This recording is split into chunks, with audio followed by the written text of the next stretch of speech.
ரோமர் 1:5 1 கொரிந்தியர் 15:45 ரோமர் 1:5 1 கொரிந்தியர் 15:45 வாசிங்க.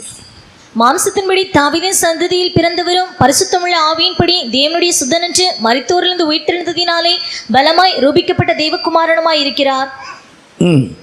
1 கொரிந்தியர் 15:45 அந்தபடியே முந்தின மனுஷனாகிய ஆதாம் ஜீவாத்மாவானார் என்று எழுதி இருக்கிறது. பிந்தின ஆதாம் உயிர்ப்பிக்கிற ஆவியானார். ஆமா, ஆவியானவர் அல்ல, ஆவியானார். அல்லேலூயா. சரியா? இது நம்முடைய ஆண்டவராகிய இயேசுப்பாவை குறித்த ஒரு வார்த்தை. கர்த்தருடைய பரிசுத்த நாமத்துக்கு மகிமை உண்டாகட்டும். இயேசுப்பா பரிசுத்தாவினாலே பலமாய் ரூபிக்கப்பட்ட, மரித்தோரிலிருந்து எழுப்பப்பட்டு பலமாய் ரூபிக்கப்பட்ட தேவகுமாரன். இன்னொரு பக்கம் உயிர்ப்பிக்கிற ஆவியானார் அப்படின்னு சொல்லியிருக்கு. கர்த்தராகிய இயேசு கிறிஸ்து உயிர் செல்லுவார் என்பதற்கு பழைய ஏற்பாட்டின் சம்பவங்கள் நிறைய நிழலாட்டும். நீங்கள் வெள்ளிக்கிழமை வந்தவங்க கேட்டிருப்பீங்க, கல்வாரி நிழல் அப்படின்னு கேட்டிருப்பீங்க. இல்லையா? ஆமாம், ஆண்டவராகிய இயேசு கிறிஸ்து பலியிடப்படுவார், அவர் ஒரு மரணத்தின் வல்லமையை சந்திக்க வேண்டியது இருக்கிறது, மரணத்துக்குரியவராய் மாற்றப்படுவார் என்பதற்கு அடையாளமாய் பழைய ஏற்பாட்டில் நிறைய விஷயங்களை நம்ம அறிந்தோம்.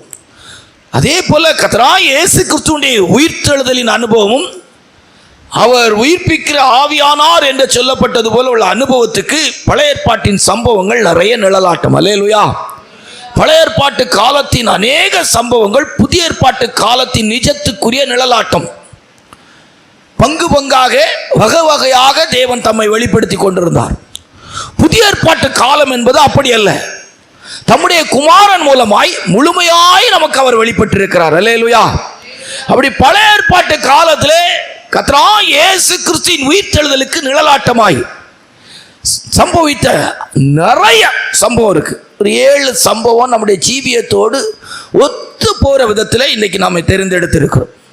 இயேசு கிறிஸ்துவின் உயிர்த்தெழுதலின் நாளாய் இன்றைக்கு உலகம் கொண்டாடிட்டு இருக்கிறதுனால கர்த்தராகிய இயேசு கிறிஸ்துவினுடைய உயிர்த்தெழுதலின் வல்லமையை குறித்து நிழலாட்டம், உயிர்த்தெழுதலின் வல்லமையை குறித்த நிழலாட்டம். இன்றைய பிரசங்கத்தினுடைய தலைப்பு உயிர்த்தெழுதலின் வல்லமையை குறித்த நிழலாட்டம். வல்லமை நிழலாட்டம் அப்படி எழுதிடலாம். ரைட்டா? முதலாவது, ரொம்ப பிரசங்கம் பண்ண போகிறதில்ல, என்ன ரொம்ப ஷார்ட்டாக முடித்து உங்களுக்கு ஆண்டோடைய கிருபையினால் ஒரு சின்ன அன்பின் விருந்து தந்து உங்களை அனுப்பி வைக்கலான்னு நினைக்கிறோம். Right, okay. கர்த்தருடைய பரிசுத்த நாமத்துக்கு மகிமை உண்டாகட்டும். முதலாவதாக நம்ம இதற்கு எடுத்துக்கொண்ட வேத பகுதி எண்ணாகமம் 17:8 வாசித்தால், எண்ணாகமம் 17:18, ரோமர் 8:11 வாசிங்க. மறுநாள் மோசே சாட்சியின் கூடாரத்துக்குள் பிரவேசித்த போது இதோ லேவியின் குடும்பத்தாருக்கு இருந்த ஆரோனின் கோல் துளிர்த்திருந்தது. அது துளிர் விட்டு பூ பூத்து வாதுமை பழங்களை கொடுத்தது. கர்த்தருடைய பரிசுத்த நாமத்துக்கு மகிமை உண்டாகட்டும். ஆரோனின் கோல் துளிர்த்தது அப்படிங்கிறதான அந்த அனுபவம் நம்முடைய லைஃப்ல கர்த்தராகிய இயேசு கிறிஸ்துவினுடைய உயிர்த்தெழுதலுக்கு அடையாளமாக இருக்கிறது. 12 கோல்கள் வைக்கப்பட்டது. இதெல்லாம் ஒரு ஆவிக்குரிய அனுபவத்தோடு ஒப்புமைப்படுத்தப்பட்ட சத்தியத்துக்குரியதாக இருக்கிறது. ஆவிக்குரிய தேவ பிள்ளைகளுடைய லைஃப்ல இந்த உலகத்தில் எத்தனையோ நல்லவங்க, பெரியவங்க, நன்மை செய்கிறவர்கள் என்று சொல்லி இந்த பூமியில பிறந்தவங்க இருக்கிறாங்க. பெரிய மகான்கள், மகாத்மாக்கள் என்று சொல்லக்கூடியவர்கள் இருந்திருக்கிறார்கள். ஞானவான்கள், கல்விவான்கள், திறமையானவர்கள், அனுபவமானவர்கள் என்று சொல்வதற்கு, சாதனையாளர்கள் என்று சொல்வதற்குரிய எத்தனையோ பேர் பிறந்திருக்கிறார்கள், வாழ்ந்திருக்கிறார்கள். ஆனால் அவர்கள் எல்லாரிலும் ஆண்டவராகிய இயேசு கிறிஸ்து தான் உயிர்த்தெழுந்து தான் ஒரு தெய்வம் என்று நிரூபித்தவர். அல்லேலூயா. 12 கோல்கள் அன்றைக்கு சாட்சி பெட்டிக்கு முன்பாக வைக்கப்பட்டது, சாட்சியின் கூடாரத்திலே வைக்கப்பட்டது. ஆனால் அதிலே ஒரு கோல் துளிர்த்தது. எத்தனையோ சாதனையாளர்கள், பெரிய ஞானவான்கள், தத்துவ மேதைகள் தத்துவத்தை குறித்து சொல்லும் போது சொல்லுகிறார்கள், தத்துவம், அதிலும் மகா பெரிய தத்துவம் என்று சொன்னால் அது அர்த்தம் என்னன்னு கேட்கிறாங்க. தத்துவம்னு சொன்னா நான் பேசுறது உங்களுக்கு புரியலைன்னா அது தத்துவம். மகா பெரிய தத்துவம்னா பேசுற எனக்கே புரியலைன்னா அது மகா பெரிய தத்துவம். புரியுதா உங்களுக்கு? இப்படி நிறைய தத்துவ ஞானிகள் பூமியில பிறந்திருக்கிறாங்க, நிறைய கூற்றுகளை பேசி இருக்கிறாங்க. சாதனையாளராய் சாதித்ததாக வாழ்ந்து முடிச்சிருக்கிறாங்க. ஆனா உயிர் தெழவில்லை. அல்லேலூயா. 12 கோல் வைத்தாங்க, 11 கோல்கள் காய்ந்த நிலவரத்தில் இருக்கிறது. ஆனால் ஆரோனின் பேர் எழுதப்பட்ட கோல் மட்டும் துளிர்த்தது.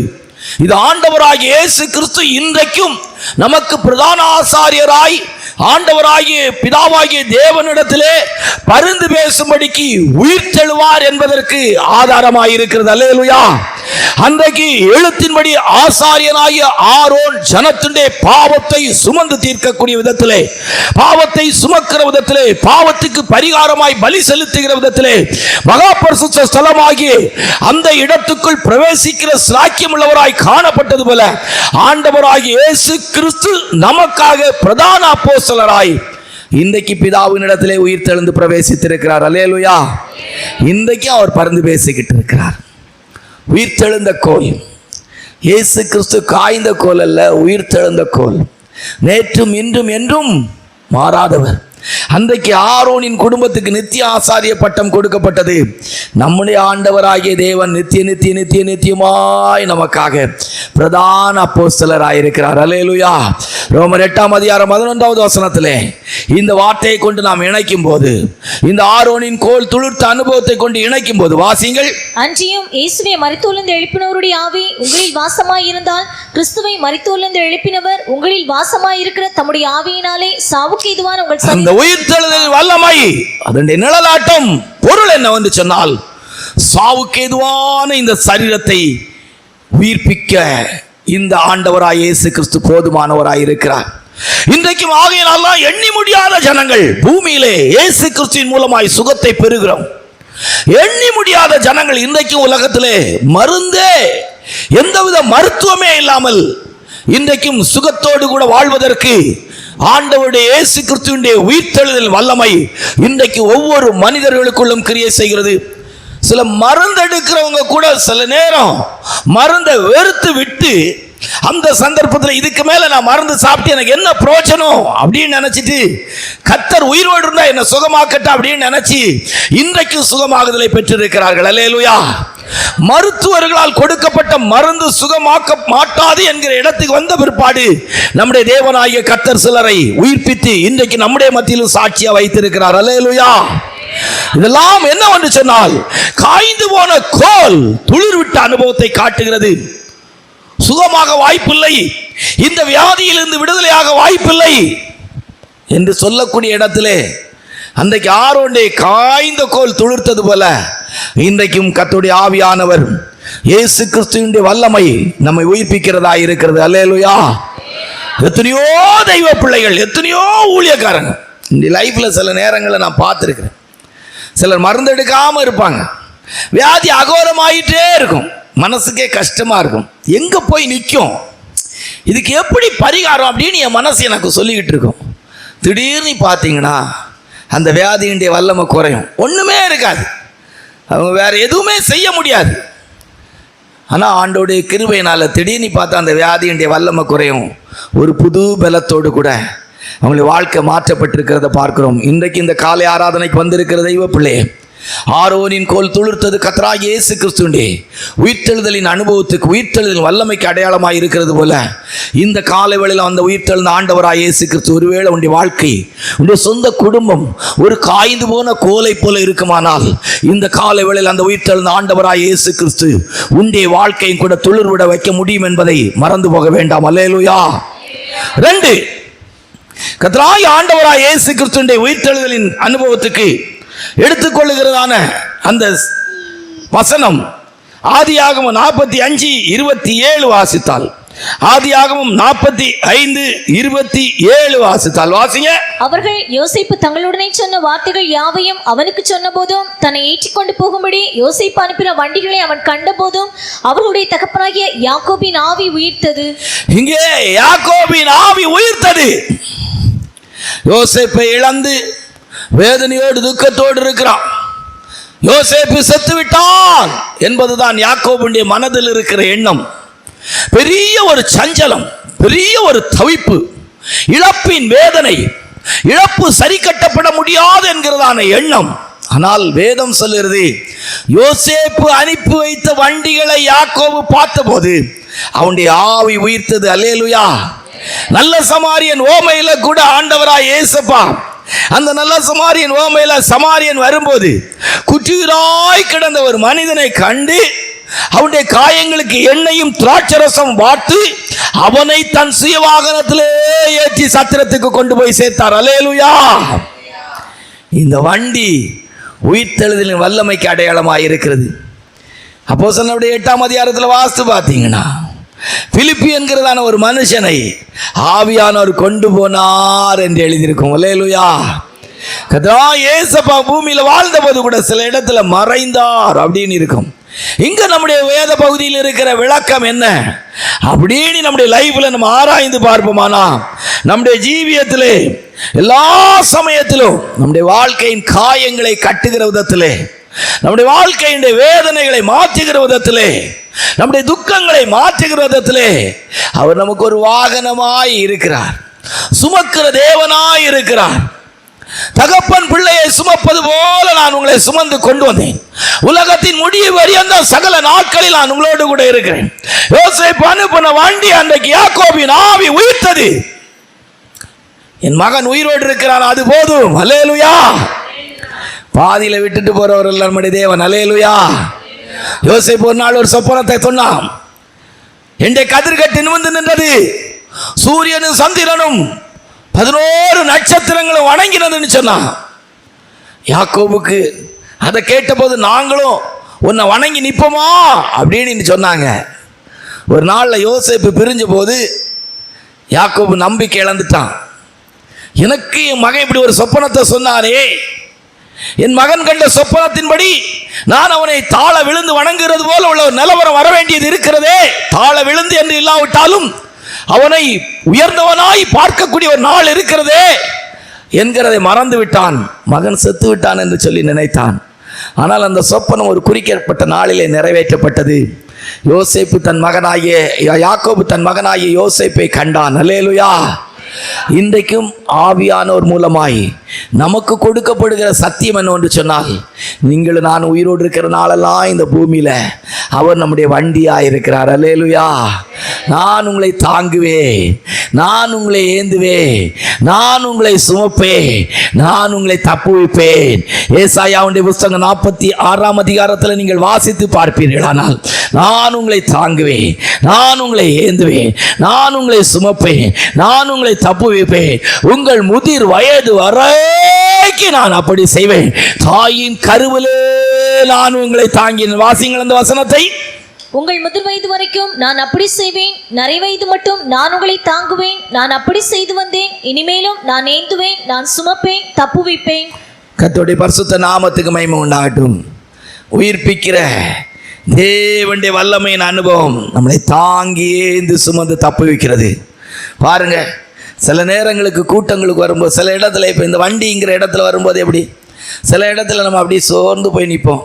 யாராவது ஒருத்தங்க வந்து வண்டியில் ஏறிங்களா, நடக்க முடியாமல் நீ இப்போ ஒரு ஆட்டோவை கூப்பிட்டு வண்டியில் ஏறிட்டோன்னா பாருங்கள், ஒரு இடத்துக்கு போகும்போது ஒரு நல்ல வாகனத்தில், ஒரு ஏசி வாகனத்தில் ஏறிட்டா நமக்கு ரொம்ப இளைப்பாறுதலாக இருக்கும். நீங்கள் அப்படி பார்த்துருக்கீங்களா? அப்படிப்பட்ட சந்தர்ப்பம் உங்களுக்கு இருக்குதா?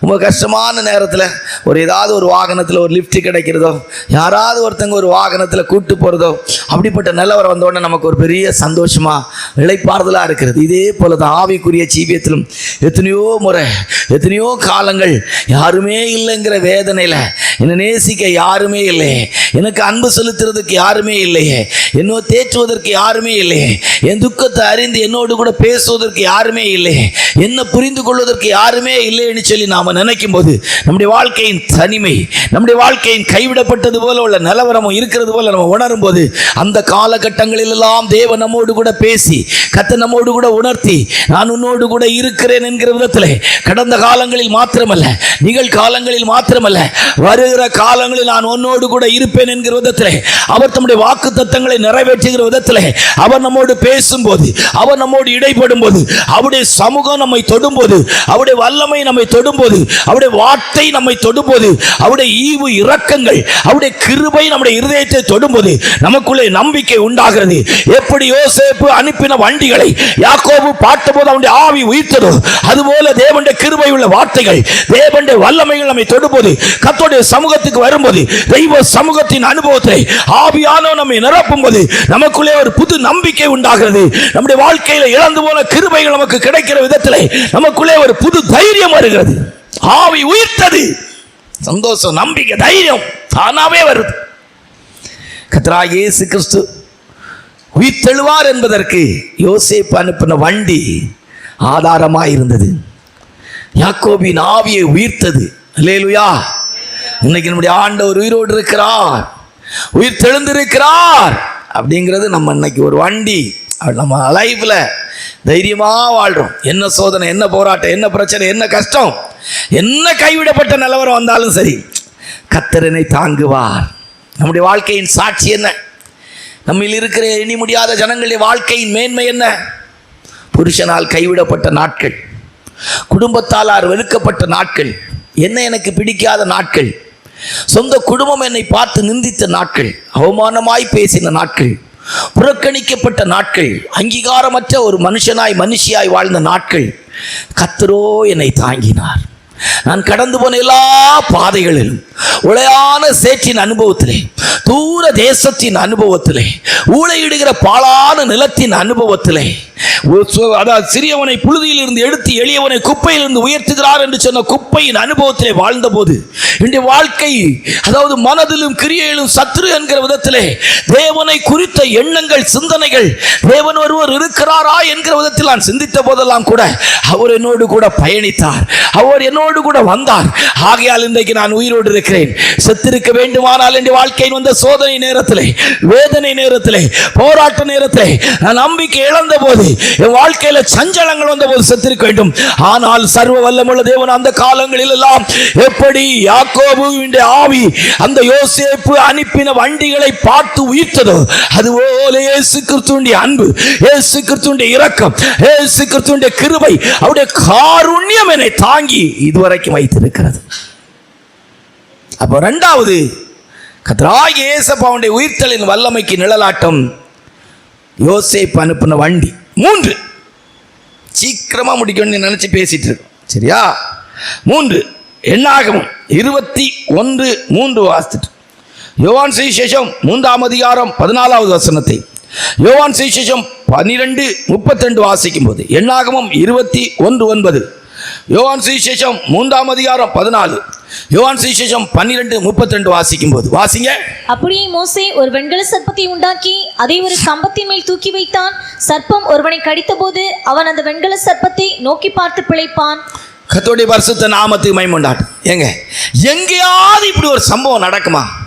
இதன் அடிப்படையில் தான் நீங்கள் பார்த்தீங்கன்னா நிறைய இடத்துல இன்றைக்கு வேற்று மதத்தின் அனுபவமாய் காணப்படுற சிலரெல்லாம் இப்படிப்பட்ட உருவங்கள் எல்லாம் செய்து மேலே தூக்கி வச்சிருக்கிறாங்க. அல்லேலூயா. ஆமாம், இந்த வழிகளெல்லாம் கல் வைக்கிறதெல்லாம் நம்ம யாக்கோபு தாத்தா செய்த வேலை. அல்லேலூயா. இது மோசே ஐயாவால் உண்டானது. அல்லேலூயா. அதாவது வனாந்தரத்தில் ஜனங்கள் பாவம் செய்து கொள்ளிவாய் சர்ப்பம் கடித்து செத்துக்கிட்டே இருக்கிறாங்க. இந்த சாகிற மனுஷங்க சாகாமல் இருக்கிறதுக்கு ஒரு வழியை கர்த்தர் ஏற்படுத்தினார். என்னன்னு சொன்னால், ஒரு வெண்கல சர்ப்பத்தை செய்து கம்பில் மேலே தூக்கி வச்சிட்டாங்க. ஒரு கம்பில் தூக்கி வச்சிட்டாங்க. பார்வதிபுரத்து பக்கத்தில் ஒருத்தன் கொள்ளிவாய் சர்ப்பம் கடிச்சிருக்குன்னு சொன்னால் அவன் நேராக இப்படி பார்த்தா போதும், அந்த சர்ப்பம் இருக்கிற அந்த கம்பை நோக்கி பார்த்தா விஷம் முறிஞ்சிரும். அல்லேலூயா. புரியுது அவங்களுக்கு பிரசங்கம்? கொள்ளிவாய் சர்ப்பம் கடிச்சு, ஐயோ நான் செத்து போறேனே, பக்கத்தில் ஒருத்தன் செத்துருப்பான், ஐயோ ஏன்னா பாம்பு வாச்சு ஒருத்தனை குத்திட்டு ஒருத்தனை கொத்துது, இவன் விஷம் ஏறி சாகிற நேரத்தில் தூக்கி வைக்கப்பட்ட அந்த வெண்கல சர்ப்பத்தை பார்த்தா அவன் பிழைச்சிருவான். அல்லேலூயா. அதில் ஒன்றும் இல்லைங்க, இது கர்த்தராகிய இயேசு கிறிஸ்துவினுடைய உயிர்த்தெழுதலுக்கு நிழலாட்டம். நீ வாசித்து பாருங்க. இப்போ யோவான் சுவிசேஷம் 3ஆம் அதிகாரத்தில் 14வது வசனத்தை, யோவான் சுவிசேஷம் 12ஆம் அதிகாரம் 32வது வசனத்தை வாசிங்க. இயேசுப்பா அதை சொல்றாங்க பாருங்க, ஒப்புமைப்படுத்தி வாசியா. சர்ப்பமானது மோசேயினால் வனாந்தரத்திலே வீழ்த்தப்பட்டது போல மனுஷகுமாரனும். வாசியா. அடுத்த வசனம். தன்னை விசுவாசிக்கிறவன் எவனோ அவன் கெட்டு போகாமல் நித்திய ஜீவனை அடையும்படிக்கு உயர்த்தப்பட வேண்டும். போதும். அடுத்து 12:32 வாசிங்க. எல்லாரையும் என்னிடத்தில் எடுத்துக் கொள்வேன். அல்லேலூயா. பாத்தீங்களா, கர்த்தராகிய இயேசு கிறிஸ்துவின் உயிர்த்தெழுதலுக்கு நிழலாட்டம். மூன்றாவது உயர்த்தப்பட்ட வெங்கல சர்ப்பம். இன்றைக்கு இயேசு கிறிஸ்து உயிர்த்தெழுந்ததினால் உலகத்தில் 850 கோடி ஜனங்கள் இருக்கிறாங்கன்னா ஏறக்குறைய 500 கோடி ஜனங்கள் கிறிஸ்தவர்களாக இருக்கிறாங்க. அல்லேலூயா. நான் உயர்த்தப்பட்டிருக்கும் போது எல்லா வானத்துக்கு மேலாக, எல்லா நாமத்துக்கு மேலாக இயேசு கிறிஸ்துவின் நாமம் உயிர்த்தெழுந்ததினால், உயர்த்தப்பட்டிருக்கிறதால் இன்றைக்கு மனுகுலத்தின் மத்தியிலே கிறிஸ்தவம் வளர்ந்து கொண்டே போகுது. அல்லேலூயா. யாராலும் தடுக்க முடியல, யாராலும் தடுக்க முடியல. எங்க சுவிசேஷம் அறிவிச்சாலும் அற்புதம் நடக்குது. எங்க சுவிசேஷம் அறிவிச்சாலும் சத்ருவுடைய வல்லமை ஓடுது. எப்படிப்பட்ட சத்ருவுடைய வல்லமைகளும் வானத்திலும் பூமியிலும் சர்வ அதிகாரமுடைய இயேசு கிறிஸ்துவின் உயிர்த்தெழுந்த நாமத்தினால ஜெபிக்கும் போது ஓடி ஓடி ஓடுது. அல்லேலூயா. எவ்வளவு பெரிய நாமம் உயிர்த்தெழுந்த இயேசு கிறிஸ்துவின் நாமம். அல்லேலூயா. எவ்வளவு பெரிய மேன்மை. நான் உயர்த்தப்பட்டிருக்கும் போது எல்லாரையும் என்னிடத்தில் இழுத்துக் கொள்வேன். நாமெல்லாம் அப்படி இழுக்கப்பட்டவங்க. அல்லேலூயா. இயேசு கிறிஸ்து மரித்ததோடு நின்றிருக்குமானா நம்ம இழுக்கப்பட்டிருக்க மாட்டோம், பிரயோஜனம் இல்லை. இயேசு கிறிஸ்து உயிர்த்தெழுந்ததினால் நான் ரட்சிக்கப்பட்டேன். எத்தனை பேர் இப்ப சொல்ல முடியும்? இயேசு கிறிஸ்து உயிர்த்தெழுந்ததினால் நான் அவரால் இழுக்கப்பட்டிருக்கிறேன். உன்னத பாட்டில் சொல்லியிருக்கு, கர்த்தாவே தேவ நேசரே என்னை இழுத்துக்கொள்ள உமக்கு பின்பாக ஓடி வருவேன். இன்னைக்கு நம்மில் அநேகர் ஒன்று வேண்டானி ஓடுறோம், ஒன்று வேண்டானி ஓடும். கொள்ளிவாய் சர்ப்பத்தினுடைய அனுபவம் எனக்கு தேவையில்லை, அந்த விஷயம் எனக்கு தேவையில்லை. சாலமன் எல்லாவற்றையும் அனுபவிச்சுட்டு சொல்ல, மாயை மாயை, சூரியனுக்கு கீழே எல்லாம் மாயை. நாமளும் ஒரு காலத்தில் இந்த மாயையின் விஷப்பாம்பு நம்மை கொத்திச்சு, உலகத்தின் வேஷம் நம்மை கொத்திச்சு, அந்த விஷயம் நமக்குள்ள ஏறிச்சு. உலகத்தான வாழ்வதற்கு ஏற்ற விதத்தில், உலகத்தான சாகிறதுக்கு ஏற்ற விதத்தில் இந்த கொள்ளிவாய் சர்ப்பம் நம்ம கடிச்சது. உயர்த்தப்பட்ட வெங்கல சர்ப்பத்தை நோக்கி பார்க்கத்தக்கதாக, உயிர்த்தெழுந்த கிறிஸ்துவை பார்க்கத்தக்கதாய் கர்த்தர் நமக்கு உதவி செய்தார். அல்லேலூயா. நான் உயர்த்தப்பட்டிருக்கும் போது உங்களை இழுத்துக் கொள்வேன். எனக்கெல்லாம் நல்லா தெரியும், நான் வளர்ந்து வர்ற காலத்தில் எவ்வளோ ஒரு விதத்தில் ட்ரெஸ்ஸு காரியம் இப்படி இல்லாமல் இருந்துச்சு. பேண்ட்டு சட்டை, அது பேண்ட்டு சட்டை போடக்கூடாது அப்படி இல்லை, ஒரு டெக்கரேஷனுக்கு ஏதுவா. என் குடும்பத்தில் உள்ளவங்களும் அப்படி தான், பயங்கரமான டெக்கரேஷனுக்கு ஏதுவாக தான் இருந்தாங்க.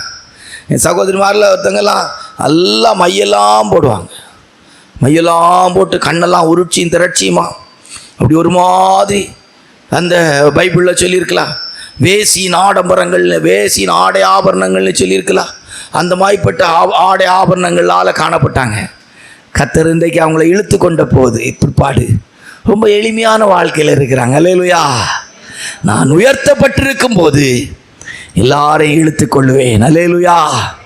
நம்ம உலகத்துக்குரியவளாக இருந்தோம், தேட்டரில் போய் சினிமா பார்க்கறதுக்குரிய வாஞ்ச உள்ளவங்களாக இருந்தோம். இல்லைன்னு சொல்ல முடியுமா? நிறைய படம் பார்த்துருக்க மாட்டோம் நம்ம இல்லை சிலர். ஆனாலும் ஏதாவது ஒரு விதத்தில் இந்த மாதிரிப்பட்ட ஈஸ்ட்டு, தீபாவளி இப்படிப்பட்ட நல்ல நாட்கள் வந்தால் நம்ம குடும்பங்களில் சிலர்லாம் அடித்து புரண்டி எப்படியாவது ஒரு சினிமாய்க்கு போயிட்டு வந்துடுவாங்க. அப்படி ஒரு வாஞ்ச உள்ளவளா. நான் இன்றைக்கு பாருங்கள், நம்ம ஜனங்களை கூப்பிட்டு பாருங்கள், வீட்டில் ஏதோ கொஞ்சம் இந்த டிவியில் கொஞ்சம் பார்த்தாலே மனசாட்சி வாதிக்குது. அதை ஆஃப் பண்ணுங்க, ஜெபம் பண்ணணும், ஆண்டவர் நம்ம வீட்டை விட்டு போயிட்டாங்க இதாக இருக்கும் அப்படின்னு இன்னைக்கு பயப்படுறாங்க. அல்லேலூயா. ஒருத்தருக்கு ஒருத்தர், ஒரு தாய் பார்த்தா மகா சொல்கிறாங்க, என்ன நீங்கள் இப்படி பார்த்துக்கிட்டே இருக்கிறீங்க, இதில் நமக்கு என்ன இருக்குது, கொஞ்சம் நேரம் அதை ஆஃப் பண்ணுங்க, ஜெபம் பண்ணணும். ஒரு பிள்ளை பார்த்தா தாய் சொல்கிறாங்க, என்ன நீ பார்த்துக்கிட்டு இருக்கிறா. அன்னைக்கு மாயையின் கயிறுகள் நம்மை கட்டி இழுத்தது. உயர்த்தப்பட்ட இயேசு கிறிஸ்துவின் மூலமாய் இன்றைக்கு அவர் பக்கமாய் கொள்ளிவாய் சர்ப்பத்தின் விஷயம் நம்மை விட்டு போகிறது. இந்த உலகம் ஒரு கொள்ளிவாய் சர்ப்பத்தின் அனுபவமாய் இருக்கிறது. எழுத்தின்படியே சத்துருவுடைய வல்லமை நம்மை விட்டு நீங்கி கொண்டிருக்கிறது. சர்ப்பம் எப்படி ஆண்டவராய் இயேசு கிறிஸ்துவை வஞ்சிப்பதற்காக உலகத்தின் ராஜ்யத்தின் மகிமையை காட்டி ஒரு நிமிஷத்திலே அவரை எப்படி விழத்தள்ளலாம் என்று நினைத்தான், அதுபோல இன்றைக்கும் உலகத்தில் சத்துருவுடைய வல்லமை எப்படியாயிலும் ஜனத்தை வஞ்சிப்பதற்காய் போராடி கொண்டிருக்கிறது. சாலமன் எல்லாம் அனுபவித்து தன் வாழ்க்கை நஷ்டப்பட்ட போது சொல்லாம், மாயை மாயை, சூரியனுக்கு கீழே, சூரியனுக்கு கீழே எல்லாம் மாயை, பிரயோஜனம் இல்லை. ஆனால் கர்த்தர் நம்ம என்ன செய்தார்? கொள்ளிவாய் சர்ப்பத்தின் விஷம் முறிக்கப்படுகிற விதத்திலே உயிர்த்தெழுந்த கிறிஸ்துவானவர் இன்றைக்கு நம்ம இழுத்து கொண்டே இருக்கிறார். அல்லேலூயா. கொஞ்சம் கொஞ்சம் கொஞ்சம் கொஞ்சம் கொஞ்சமா மாயையின் வல்லமைகள், அந்த விஷயத்தின் தன்மைகள் மாற்றப்பட்டு இன்றைக்கு கிறிஸ்துவால் இழுக்கப்பட்டு என்னை இழுத்துக்கொள்ள உமக்கு முன்பாக ஓடி வருவேன் என்று சொன்னது போல ஆண்டவருடைய அன்பு நிமித்தமாக, அந்த உயிர்த்தெழுதல் வல்லமை நிமித்தமாக இன்றைக்கு நம்முடைய வாழ்க்கையில நாமும் உயிர்த்தெழ வேண்டும் என்கிற விதத்திலே, பரலோக வாசியாய் மாற வேண்டும் என்கிற விதத்திலே, நமக்குள்ளே இந்த உலகத்தின் காரியங்கள் இருக்கக்கூடாது என்பதற்காக இந்த உலகத்தின் வேஷத்தை விட்டு, உலகத்தின் அனித்தியமான சிற்றின்பங்களை விட்டு இன்றைக்கு தேவனால் இழுக்கப்பட்டு கொண்டிருக்கிறோம். அல்லேலூயா. கொஞ்சம் கொஞ்சமா நம்ம ஜனங்களை பாருங்க, இவ்வளோ ஆடம்பரமா வருவாங்க சபைக்கு வரும்போது. ஆரம்ப காலங்களில் வரும்போது பார்த்தீங்கன்னா பொட்டும் பூவும் அதுவும் இதுவும் கொலுசு சத்தமுமா வருவாங்க. நாட்கள் ஆக ஆக ஆக ஆக எல்லாவற்றையும் விட ஆரம்பிக்கிறாங்க. வரும்போது நகையெல்லாம் நிறைய வச்சிருப்பாங்க. போக போக பார்த்தீங்கன்னா சின்ன சின்ன விஷயங்களை வசமாக எல்லாவற்றையும் விற்று காரியங்களை செய்ய ஆரம்பித்து கடைசியில் பார்த்தா ஒன்றுமே இல்லாமல் தெய்வ ஜனங்களாய், தெய்வ ராஜ்யத்துக்குரியவளாய், உயர்த்தப்பட்ட கிறிஸ்துவை போல பரலோகத்துக்குரியவளாய், பரலோகத்தின் தேவனுடைய சாயலுக்குரியவளாய் மாற்றப்படுகிறார்கள். அல்லேலூயா. 3 4வது உயிர்த்தெழுதல் வல்லமை நிழலாட்டம். 4 வேதத்தில் வாசிக்கும் போது நியாயாதிபதிகளின் புஸ்தகம் 15ஆம் அதிகாரம் 18 19 வாசித்தால், நியாயாதிபதிகளின் புஸ்தகம் 15ஆம் அதிகாரம் 18 19 வாசித்தால் வாசிங்கள். அவன் மிகவும் தாகமடைந்து கர்த்தரை நோக்கி கூப்பிட்டு, தேவரீர் உமது அடியேன் கையினால் இந்த பெரிய ரட்சிப்பை கட்டளையிட்டு இருக்க, இப்பொழுது நான் தாகத்தினால் செத்து விருத்த சேதனம் இல்லாதவர்கள் கையிலே விழ வேண்டுமோ என்றான். அப்பொழுது தேவன் லேகியில் உள்ள பள்ளத்தை பிளக்க பண்ணினார். அதிலிருந்து தண்ணீர் ஓடி வந்தது. அவன் குடித்த போது அவன் உயிர் திரும்ப வந்தது. அவன் பிழைத்தான். ஆனபடியால் அதற்கு எண்ணக்கோரி என்று பெயரிட்டான். அது இந்நாள் வரைக்கும் லேகியில் இருக்கிறது. கர்த்தருடைய பரிசுத்த நாமத்துக்கு மகிமை உண்டாகட்டும். சிம்சோனின் உயிர்த்தது. பெரிய பராக்கிரமசாலியா செயல் நடப்பிட்டான். ஒரு 1000 பேரை தள்ளி கொண்டாச்சு. உனக்கு தாகம், செத்து போவேங்கிறான். சத்ரு ஜெயித்துருவான் அப்படிங்கிறான். சத்ரு என்னை கொண்டு விடுவான், நான் செத்து போவேங்கிறான். அப்போ ஒரு தண்ணி அப்படி புறப்பட்டு வருது. தண்ணியை குடிச்சு ஜீவன் அடைஞ்சான். கிறிஸ்து தம்முடைய வாழ்க்கையில சத்ரு நினைச்சான் இதோடு கிறிஸ்து அழிந்தார், இந்த மார்க்கம் முடிஞ்சு நினைச்சாங்க. ஆண்டவராய் இயேசு கிறிஸ்து பரிசுத்தாவினால் பலமாய் ரூபிக்கப்பட்டவராய் உயிர்த்தெழுந்தார். நமக்கு என்ன இந்த சத்தியம்? உயிர்த்தெழுந்த கிறிஸ்துவின் அந்த நிழலாட்டத்தின் சத்தியத்தில் நமக்கு இருக்கிற ஜீவன் என்ன? எத்தனை நாள், எத்தனை சந்தர்ப்பம் நம்முடைய வாழ்க்கையில பாவத்தின் வல்லமை நம்ம மேற்கொள்ள போராடி, எத்தனை சமயத்தில் அதை போராடி ஒரு பக்கம் வெற்றி பெற்றாக வந்திருப்போம், ஒரு பக்கம் சாட்சி சொல்லியிருப்போம். ஒரு வாரம் ஒரு தேவனுடைய பிள்ளை சாட்சி சொல்லுவாங்க, கர்த்தருடைய பரிசுத்த நாமத்துக்கு மகிமை உண்டாகட்டும், கர்த்தர் என்னை வியாதியிலிருந்து விடுதலை ஆக்கினார், எனக்கு இந்த தேவையை சந்தித்தார், அதை சந்தித்தார்னு சொல்லுவாங்க. அடுத்த வாரம் அதுக்கு மிச்சமான சோதனை வரும். நீங்க சொல்லி பாருங்க, சாட்சி சொல்லி பாருங்க. கர்த்தருக்கு சோத்திரம் இன்னைக்கு சொல்லிட்டு போங்க, போன வாரம் எனக்கு சளியா இருந்துச்சு, கர்த்தர் அற்புதமான விடுதலையை தந்தார். போன வாரம் முதுகு வலியா இருந்துச்சு, கர்த்தர் எனக்கு சுகம் தந்தார். அடுத்த வாரம் முதுகும் வயிறும் சேர்ந்து வலிக்கும், முதுகும் வயிறும் சேர்ந்து வலிக்கும். ஆனால் கர்த்தர் கைவிட மாட்டார். சிம்சோனுக்கு ஒரு தண்ணியை புறப்பட வைத்து, அந்த வசனத்தை மறுபடி ஒருக்கா கூட வாசிங்க. அப்பொழுது தேவன் லேகியில் உள்ள பள்ளத்தை பிளக்க பண்ணினார். அதிலிருந்து தண்ணி ஓடி வந்தது. அவன் குடித்த போது அவன் உயிர் திரும்பி வந்தது. அல்லேலூயா. இன்றைக்கு உயிர் தெழுந்த கிறிஸ்துவின் மூலமாக நம்முடைய வாழ்க்கையில் ஒரு ஜீவ நதியாக என்னை விசுவாசிக்கிறவன் உள்ளத்திலிருந்து ஜீவ தண்ணீர் உள்ள நதிகள் புறப்படும். ஒருவன் தாகமாயிருந்தால் என்னிடத்தில் வந்து பானம் பண்ண கடவன். அல்லேலூயா. நம்முடைய வாழ்க்கையிலும் கூட இன்றைக்கு நம்முடைய தாகங்களை தீர்க்கத்தக்கதாக உயிர்த்தெழுந்த கிறிஸ்துவினுடைய அன்பு, கிறிஸ்துவினுடைய வல்லமை இன்றைக்கு போதுமானதாக இருக்கிறது. ஆகையால் தான் இன்றைக்கு மரணம் நம்மை ஒன்றுமே செய்ய முடியவில்லை. எத்தனையோ விதத்தில் சத்துருவானவன் மேற்கொள்ள முடியல.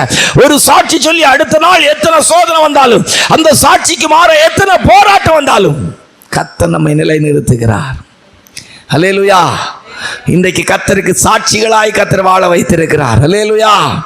சிம்சோனின் வாழ்க்கை சாட்சியாய் மாற்றப்பட்டது. ஆமா, சோர்ந்து போயிடக்கூடாது. இந்த உயிர்த்தெழுதலின் வல்லமையுடைய நிழலாட்டத்தை குறித்து கேள்விப்படும் போது, அறியும் போது, உங்களுடைய வாழ்க்கையில சாட்சி சொல்லி உங்க வாழ்க்கையில் அதற்கு மேல சோதனை வரும்போது, போராட்டம் வரும்போது நீங்க உங்க வாழ்க்கையில நம்பிக்கை இழந்துடக்கூடாது. உடனே நினைக்கணும், எந்த இடத்திலும் என்னை சாட்சியாய் மாற்றுவதற்கு, என்னை உயிரோடு வைப்பதற்கு கர்த்தருடைய அன்பு போதுமானதாக இருக்கிறது. கர்த்தருடைய வல்லமை போதுமானதாய் கைவிட மாட்டேன். அல்லேலூயா. ஆண்டோட வேதம் சொல்லுது, சிம்சோனின் ஆவி மறுபடியும் பலனடையுது. அல்லேலூயா. எத்தனை பேர் விசுவாசிக்கிறீங்க? நான் சொல்ற சாட்சிக்கு எனக்கு சோதனை வரும். கேட்ட வசனத்தின் நிமித்தம் உண்டான உபத்திரவம் பைபிள்ல சொல்லியிருக்கு. கேட்ட வசனத்தின் நிமித்தம் உண்டாகிற உபத்திரவம். நல்ல வசனம் கேட்கும் போது, நல்ல பிரசங்கம் கேட்கும் போது, நல்ல தீர்மானம் பண்ணும் போது, நல்ல உடன்படிக்கை பண்ணும் போது, சத்துருடைய வல்லமைகளை அழிக்கணும் நீ நினைக்கும் போது தாகம் வந்துருது. சோதனை போராட்டம் வருது. தமிழ்ல சொல்லுவாங்க, ஒரு அடி முன்னுக்கு வச்சா, ஒரு அடி முன்னுக்கு வச்சா 1.5 முழம் பின்னுக்கு போவாங்களாம் விசுவாசிகள். இல்லை, நம்முடைய தேவன் அப்படிப்பட்டவர் அல்ல. அல்லேலூயா. நம்முடைய தேவன் நாளுக்கு நாள் வேதத்தில் வாசிக்கும் போது சிம்சோன் உயிரோடு இருந்த நாட்களில் உள்ளதை விட மரிக்கும் போது அநேகரை கொன்று வெற்றி சிறந்தவனாய் தன்னுடைய ஜீவனம் காலத்தை முடித்தான். அல்லேலூயா. நம்முடைய ஜீவியமும் அப்படிப்பட்டதாகத்தான் இருக்கும். ஒவ்வொரு நாளும் சாட்சியிலிருந்து சாட்சி ஏறிக்கிட்டே இருக்கும். அல்லேலூயா. ஒரு நாளும் கர்த்தர் நம்மை கைவிட மாட்டார். சத்துருக்கள் மத்தியில் நம்மை கர்த்தர் வெட்கப்படுத்த மாட்டார். சங்கீதம் 23 வாசிக்கும் போது 5வது வசனம் சொல்லுகிற, சத்துருக்கள் மத்தியிலே பந்தி ஆயத்தப்படுத்தி என் தலையை எண்ணெயால் அபிஷேகம் பண்ணீர், என் பாத்திரம் நிரம்பி வழிகிறது. அல்லேலூயா. ஒரு நாளும் அந்த சத்துருக்கள் மத்தியில் கர்த்தர் கைவிடவே மாட்டார். சத்துருக்கள் ஜெயிக்கிறதற்கு கர்த்தர் இடமே கொடுக்க மாட்டார்.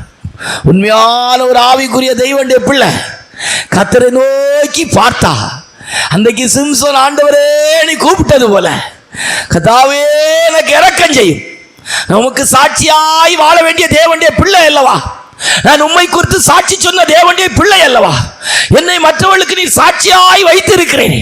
இவ பைபிள் சுமந்துட்டு போறான், கோயிலுக்கு போறான், என்ன நடக்குது பார்க்கலாம். அல்லேலூயா. எப்படி நிக்கிறாங்க பார்க்கலாம், எவ்வளவு நாள் போறாங்க பார்க்கலாம். எத்தனை பேர் விசுவாசிக்கிறீங்க? என் ஜீவன் பிரியும் வரைக்கும் கர்த்தர் என்னை சாட்சியா வைப்பார். அல்லேலூயா. ஆமா, சிம்சோனை அழிப்பதற்கு தேவன் எதிரிகளின் வல்லமைக்கு இடம் கொடுக்கவில்லை. அல்லேலூயா. கர்த்தராகிய இயேசு கிறிஸ்து சிலுவையில் அறையப்பட்டு மரித்த போது சத்துருவை நினைச்சான் ஜெயித்தேன் அப்படின்னு சொல்லி, உயிர்த்தெழுந்த கிறிஸ்துவினால் புதிதும் ஜீவனுமான ஒரு மார்க்கம் உண்டானது. அல்லேலூயா. அப்படிதான் சிம்சோனுடைய வாழ்க்கை முடிஞ்சுனாங்க. இல்ல, மறுபடியும் ஆரம்பிக்குது. அல்லேலூயா. எப்பெல்லாம் உங்க வாழ்க்கையில முடியும் நீ நினைக்கிறீங்களோ அப்பெல்லாம் காரியத்தை கர்த்தர் மாறுதலாய் முடிய பண்ணுவார். அல்லேலூயா.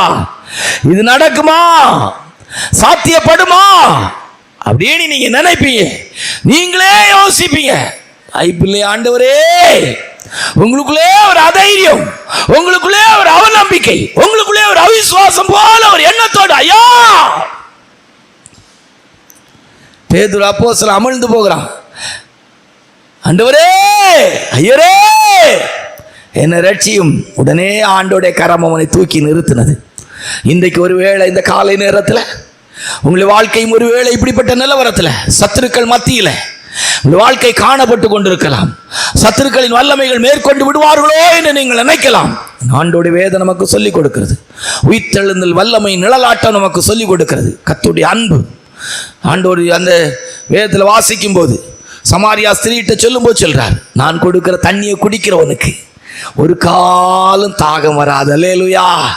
அதனுடைய ஒரு அர்த்தம் என்ன தெரியுமா? ஆண்டோடைய அன்பின் தண்ணீர், அந்த ஜீவ தண்ணீர் நமக்குள்ள இருக்கும்போது ஒரு காலம் சத்துரு நம்மை மேற்கொள்ள முடியாது, வியாதி நம்மை மேற்கொள்ள முடியாது, பாவம் நம்மை மேற்கொள்ள முடியாது, உலகத்தின் வல்லமைகள் நம்மை மேற்கொள்ள முடியாது, அசுத்தமான காரியங்கள் நம்மை மேற்கொள்ள முடியாது. அல்லேலூயா. 4 5 வேதத்தில் வாசிக்கும் போது வேதம் நமக்கு சொல்லிக் கொடுக்கிறதான காரியம். 1 ராஜாக்களின் புஸ்தகம் 17ஆம் அதிகாரம் 21 24, 2 ராஜாக்களின் புஸ்தகம் 4ஆம் அதிகாரம் 32 36 வாசிக்கும் போது, 2 ராஜாக்கள் 4ஆம் அதிகாரம் 32 36 வரைக்கும் வாசிப்போம். எலிசா வீட்டிற்குள் வந்தபோது இதோ அந்த பிள்ளை அவன் கட்டிலின் மேல் செத்து கிடந்தான். உள்ளே போய் தங்கள் இருவருக்கும் பின்னாக அவன் கதவை பூட்டி கத்தரை. போதும், சமயம் ஆகிறதுனால சுருக்கமா சொல்லிட்டு போவோம். இன்னும் ஒரு 15 நிமிஷத்துக்குள்ள கூட்டத்தை முடிச்சுட்டா ரொம்ப நல்லது. அல்லேலூயா. கர்த்தருடைய பரிசுத்த நாமத்துக்கு மகிமை உண்டாகட்டும். இப்போ எத்தனாவது குறிப்பு? 5வது குறிப்பு. 5வது குறிப்புல நடந்த சம்பவம் என்ன? சூனேம் ஊரிலே கனம் பொருந்திய ஒரு பெண்ணுக்கு ஒரு குழந்தை பிறக்க வைக்கிறார். எலியா ஜெபத்தின் மூலமாக. இந்த குழந்தை செத்து போச்சுங்க. இந்த இறந்து போன குழந்தை மறுபடியும் உயிரோடு வந்தது. கர்த்தராகிய இயேசு கிறிஸ்துவினுடைய உயிர்த்தெழுதலுக்கு நிழலாட்டமாக இருக்கிறது. கனத்துக்குரிய பிதாவாகிய தேவனுடைய ஒரே பேரான குமாரன் மரித்தார், மறுபடியும் உயிர்த்தார். அல்லேலூயா. மரித்தார், மறுபடியும் உயிரோடு எழுந்தார். இழந்து போனவைகள் கிடைக்கும் என்பதற்கு இந்த உயிர்த்தெழுதலின் வல்லமை நமக்கு ஆதாரமாயிருக்கிறது. மனிதனை சிருஷ்டித்த போது மனிதன் தேவ சாயலின்படி ரூபத்தின்படி உண்டாக்கப்பட்டான். மனிதனுடைய வீழ்ச்சி, தெய்வ சாயலை ரூபத்தை மனிதன் இழந்தான். உயிர்த்தெழுந்த கிறிஸ்துவின் மூலமாக ஒரு புதிய மனுஷனை எபேசியர்கள் நிருபம் 4ஆம் அதிகாரம் 23, 24 என்று நினைக்கிறேன். வாசிங்கள். 4 இருக்குதா? உங்கள் உள்ளத்திலே புதிதான ஆவி உள்ளவர்கள், உங்கள் உள்ளத்திலே புதிதான ஆவி உள்ளவர்களாகி மெய்யான நீதியிலும் பரிசுத்தத்திலும் தேவனுடைய சாயலாக சிருஷ்டிக்கப்பட்ட புதிய மனுஷன். யார் இந்த புதிய மனுஷன்? கர்த்தராகிய ஆண்டவராகிய இயேசு கிறிஸ்துவை காட்டுகிறது. உயிர்த்தெழுந்த கிறிஸ்துவை காட்டிக் கொண்டிருக்கிறது. என்ன நடந்துச்சு? சூனைமியாளாகிய சூனைமியாளின் மகன் மரித்து போய்விட்டான். முடிந்தது. அவன் உயிரோடு எழும்பினான். கர்த்தராகிய இயேசு கிறிஸ்துவினுடைய உயிர்த்தெழுதலுக்கு நிழலாட்டமான காரியம். இதனுடைய அர்த்தம் என்ன? மனிதனை தேவன் சிருஷ்டித்த போது, ஆதாமை சிருஷ்டித்த போது தெய்வ சாயலின்படி ரூபத்தின்படி உண்டாக்கப்பட்டான். அந்த மனிதன் கீழ்ப்படியாமையினால் பாவத்தின் நிமித்தமாக அவன் தன் தேவ சாயலை ரூபத்தை இழந்தான். ஆதாம் தன்னுடைய சாயலின்படி ஒரு குமாரனை பெற்றான் என்று எழுதப்பட்டிருக்கிறது. சாயல் மாற்றப்பட்டது, ரூபம் மாற்றப்பட்டது. பொல்லாத சுபாவத்துக்குரியவனாய், பொல்லாத சாயலுக்குரியவனாய், அழிவுக்குரிய சாயலுக்குரியவனாய் மனிதன் மாற்றப்பட்டான். பொல்லாத மிருக சுபாவத்துக்குரியவனாய் மாற்றப்பட்டான். கர்த்தராகிய இயேசு கிறிஸ்துவின் உயிர்த்தெழுதலின் நிழலாட்டம் அன்றைக்கு என்ன நமக்கு சொல்லிக் கொடுக்கிறது? எலியா உயிரோடு எழுப்பின அந்த குழந்தையின் மூலம் நமக்கு என்ன சொல்லிக் கொடுக்கப்படுகிறது? இன்றைக்கு நாம் இழந்து போன கிறிஸ்துவின் சாயலை, தெய்வ சாயலை, தெய்வ ரூபத்தை பெற்றுக் கொள்கிறோம். அல்லேலூயா. இன்னைக்கு சுபாவங்கள் உருவாக்கப்படுகிறது. நம்முடைய கோபங்கள் மாறுகிறது. மறுபடியும் உயிர்ப்பிக்கப்படுகிறோம். நம்முடைய ஆத்மாவிலே ஒரு ஜீவன் உண்டாகிறது. இறந்து போன மனிதன், அந்த குழந்தை உயிரோடு எழுப்பப்பட்டது போல நமக்குள்ளே நம்முடைய ஆத்மாவிலே பொல்லாத சுபாவத்துக்குரியவளாய் காணப்பட்ட நாம் இப்பொழுது உயிரோடு மாற்றப்பட்டு கொண்டிருக்கிறோம். எப்படி? கோபப்படக்கூடாது. நம்முடைய ஆண்கள் எத்தனை பேர் கோபத்தை நெகிழ்ந்து கொண்டிருக்கிறார்கள்? உங்கள் மனைவிகளை கசந்து கொள்ளாதீர்கள் என்று சொன்னது போல ஒரு மனைவி சொல்லும் போது, சரி அவங்கள வருத்தப்படுத்தாண்ணா, இருக்கட்டு, சரிம்மா பார்த்து செய்யலாம். ஒரு காலத்தில் இந்த மார்க்கத்துக்குள்ளே வரும்போது பெத்த தாயை எதிர்த்து பேசினவங்க, தகப்பனாரை எதிர்த்து பேசினவங்க. ஆனால் இன்றைக்கு எத்தனையோ விதத்தில் எதிர்த்து பேசக்கூடாது, எதிர்த்து செய்யக்கூடாது என்கிற விதத்தில் தாழ்ந்து போவதற்கு, சகித்து போகிறதற்கு, பொறுமையாக இருப்பதற்கு, அன்பு செலுத்துவதற்கு, கசப்பில்லாமல் இருக்கிறதற்கு ஏற்ற விதத்திலே அவளுடைய ஆத்மாவிலே உயிர்த்தெழுதின் வல்லமை இன்றைக்கு கிரியை செய்து கொண்டு, கிறிஸ்துவின் சுபாவம் கிரியை செய்து கொண்டிருக்கிறது. உயிர்த்தெழுந்த கிறிஸ்துவினுடைய புதிய மனுஷனின் அனுபவம் கிரியை செய்து கொண்டிருக்கு. அப்போ உயிர்த்தெழுந்த கிறிஸ்துவின் நிமித்தமாக ஒரு மனிதனுக்கு கிடைக்கிற ஆசீர்வாதம் எவ்வளவு பெரிய மேன்மை! அல்லேலூயா. கேரக்டர் வைஸ்ல, சுபாவத்தில் உருவாக்கப்படுகிறோம். பாருங்க, நம்ம ஆட்களில் சிலர்லாம் பார்த்தா, நம்ம சபையை எடுத்து பாருங்க, சில சபைகளுக்கு போனாலும் பார்த்தீங்கன்னா ஜாம்போ ஆண்கள் போல இருப்பாங்க, ஆனால் குழந்தை போல இருப்பாங்க, குழந்தைகள் போல இருப்பாங்க. இந்த மார்க்கத்தில் அது ஒரு பெரிய இது. அதாவது பேத்த பிள்ளைகள் போல இருப்பாங்க. பேத்தைகளா? உண்மையாக சொன்னால் பேத்தைகள் கிடையாது. அல்லேலூயா. நல்ல விவரம் உள்ளவங்களாக இருக்கும், திறமை உள்ளவங்களாக இருக்கும். நம்முடைய பிள்ளைகளில் சில பிள்ளைகள்லாம் ரொம்ப அறிவுள்ளவர்களாக இருப்போம். ஆனால் அவங்கள சுபாவத்தில் பார்த்தா அவ்வளோ அருமையான சுபாவங்களை கர்த்தர் கொடுத்துருப்பார். அல்லேலூயா. பெண் பிள்ளைகள் அப்படித்தான் எவ்வளோ விதத்தில் இருந்திருப்பாங்க, அடங்காதவங்களாக இருப்பாங்க. ஆனால் இந்த மார்க்கத்துக்குள்ளே வந்து தேவனுடைய அந்த அன்பு வரும்போது, தெய்வம் அவளுடைய வாழ்க்கையை உருவாக்கும் போது, அந்த குழந்தையின் உயிர் திரும்பி வந்தது போல ஆத்மாவிலே ஜீவன் உண்டாகும் போது சகிக்கிறவங்களா, எதிர்த்து பேசாதவங்களா. அல்லேலூயா. ஒரு காலத்தில் புருஷனை பார்த்து போல வாழ தெரியாதாம்பாங்க. நாட்கள் ஆகும்போது வாங்க போங்க, எப்படி இருக்கிறீங்க, என்ன செய்கிறீங்க, என்ன செய்யணும், அந்த ஒரு நல்ல அனுபவம் உண்டாகிறது. அல்லேலூயா. ஏன்னா அந்த ஆத்மாவிலே ஒரு ஜீவன் உண்டாகிறது. அல்லேலூயா. கர்த்தர் இடைபட ஆரம்பிக்கிறார். அன்றைக்கு எலிசாவை கொண்டு அந்த குழந்தை உயிரோடு எழுப்புறது போல சபைக்கு வரும்போது, சத்தியங்களை கேட்கும் போது, கிறிஸ்துவின் சுபாவத்தை குறித்து கேட்கும் போது உருவாக்கப்படுகிறார்கள். எவ்வளோ வார்த்தை பேசுவாங்க, 10 கெட்ட வார்த்தை போட்டால் ஒரு கெட்ட வார்த்தை போடலாம் போல வாயில் வரும், அதுக்கு பதிலாக போலன்னு சொல்லிடுவாங்க. 10 கெட்ட வார்த்தை போட்ட உங்களுக்கு எந்த விதமான ஆசையும் இருக்காது. அது 12வது கெட்ட வார்த்தைக்கு ரெடி ஆகிட்டு இருக்கோம், 20வது கெட்ட வார்த்தைக்கு ரெடி ஆகிட்டு இருக்கோம். ஆனால் ஒரு முறை போலன்னு சொன்ன உங்களுடைய இருதயம் இனி சொல்லக்கூடாது, இனி சொல்லக்கூடாது, எனக்கு அந்த அதிகாரம் இல்லையே, நான் கிறிஸ்துவின் சுபாவத்துக்கு பங்காளி ஆயிட்டே. அல்லேலூயா! எவ்வளோ அருமையான ஒரு ஜீவன். உயிர்த்தெழுதல் வல்லமையில் இருக்கிற நிழலாட்டமான அந்த சம்பவத்தின் காரியம் எப்படிப்பட்ட செயலை நமக்குள்ள நடப்பிக்கிறது. அல்லேலூயா! நம்முடைய இருதயம் எவ்வளவு மென்மையாக்கப்படுகிறது, நம்முடைய ஆத்மாவில் எப்படி தெய்வீகம் உருவாக்கப்படுகிறது, நமக்குள்ள எப்படி ஒரு புதிய மனுஷனுடைய செயல் வந்து கொண்டே இருக்கிறது. அல்லேலூயா! ஆமா, வருதா வரலையா? வருதா வரலையா? வந்தவங்க வந்துகிட்டு இருக்கு, உருவாகிக்கிட்டு இருக்குது. அந்த குழந்தை உயிர் பெற்ற அனுபவம் அதில் அழகாக சொல்லியிருக்கோம். வாசிங்க. இப்போ உங்களுக்கு அதை வாசித்தா தான் தெரியும் எத்தனை நேரம் அவர் தும்மி அது உயிரோடு வந்துச்சுன்னு பாருங்க. வாசிங்க. உள்ளே போய் தங்கள் இருவருக்கும் பின்னாக அவன் கதவை பூட்டி கர்த்தரை நோக்கி வேண்டுதல் செய்து கிட்டே போய் தன் வாய் பிள்ளையின் வாயின் மேலும் தன் கண்கள் அவன் கண்களின் மேலும். இது நடக்குமா? இது நடக்குமா? இப்படி ஒரு சம்பவம் நடக்க வாய்ப்பு இருக்கா? ஒரு இவ்வளவு போல இருக்கிற குழந்தை, அந்த குழந்தைக்கு வாயும் எலிசாவுக்கு வாயும் கண்ணும் உடல் உறுப்புகள் ஒன்றா இருக்கிறது போல ஒரு சூழ்நிலை வர வாய்ப்பு இருக்கா? இல்லை. எலிசா தன்னை அப்படி மாற்றினார். கர்த்தராகிய இயேசு கிறிஸ்துவும் இப்படிதான் நமக்காக மனுஷ சாயலாய் அடிமையின் ரூபம் எடுத்து கல்வாரி சிலுவையில ஜீவனை கொடுத்து உயிர் திறந்த போது இப்ப என்ன நடந்துச்சு? வாசிங்க, சீக்கிரம் வாசிங்க. குப்புறப்படுத்திக் கொண்டான். அப்பொழுது பிள்ளையின் உடல் அனல் கொண்டது. பிள்ளையின் உடல் அனல் கொண்டது. நமக்குள்ளே அனல் வருது. என்ன அனல் வருது? நான் கோபப்படக்கூடாது, சண்டை போடக்கூடாது, எழுத்து பேசக்கூடாது, என் சமாதானத்தை நான் இழக்கக்கூடாது, என் சந்தோஷத்தை நான் இழக்கக்கூடாது.